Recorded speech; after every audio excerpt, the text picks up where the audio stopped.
Hello mga ka-Health Real Talk. Toxic positivity. Kailan ang ngiti ay nakakasakit na rin. Sabi nila, smile lang, everything will be okay. Pero minsan, hindi pa okay. At sa pilit na pagngiti, unti-unti kang napapagod. Kasi hindi mo na alam kung totoo pa ba o isa na lang itong maskara para hindi magmukhang mahina. Ano nga ba ang toxic positivity? Ang toxic positivity ay yung paniniwalang dapat laging positive kahit sa gitna ng problema o sakit. Yung tipong kahit umiiyak ka na, may magsasabing, at least may trabaho ka pa. Huwag mo nang isipin yan, be grateful. Kaya mo yan, huwag kang iiyak. Magandang pakinggan.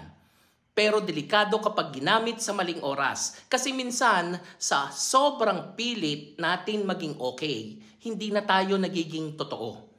Kailan nagiging masakit ang ngiti? Kapag ginagamit mong panakip sa totoong nararamdaman, kapag hindi mo na kayang magsabi ng masakit, kasi baka sabihin ang nega mo. Kapag takot kang umami na pagod ka, kasi baka sabihin kulang ka lang sa faith. Kapag ginagamit mo ang positibong salita para itago ang sugat, hindi para gamutin ito.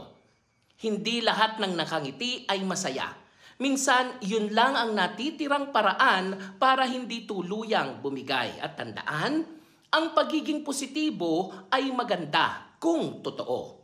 Pero kung ito'y nagiging dahilan para itanggi mo ang emosyon mo o hindi mo ma-process ang sakit mo, hindi na yan positivity. Denial na yan. Ang kalusugan ng isip ay hindi nakukuha sa pilit na tawa, kundi sa katapangan o katapatang aminin na minsan hindi tayo okay. Paano labanan ang toxic positivity? Pakinggan, hindi agad patayin ang emosyon. May karapatan kang malungkot, umiyak o mainis. Emosyon din yan, hindi kasalanan. Makinig sa iba nang walang at least. Minsan kailangan lang ng tao na marinig. Oo, masakit yan, naiintindihan ko. Bigyan ng espasyo ang lungkot dahil kung hindi mo ito haharapin, uulit lang ito sa ibang anyo. Totoong positivity ay nag-uugnay sa pag-asa at katapatan. Hindi mo kailangang ngumiti agad. Sapat nang maniwala na darating din yung araw na makakaya mo ulit. At ang Health Real Talk, ang tunay na positibo ay hindi yung laging masaya, kundi yung marunong tanggapin ang lungkot at alam kung kailan dapat magpahinga. Kaya kung pagod ka na sa pilit ng ngiti, alisin muna ang maskara.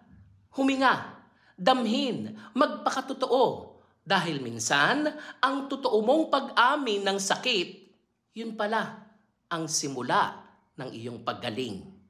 Ako po si Arlene para sa Health Real Talk. Have a nice day, everyone.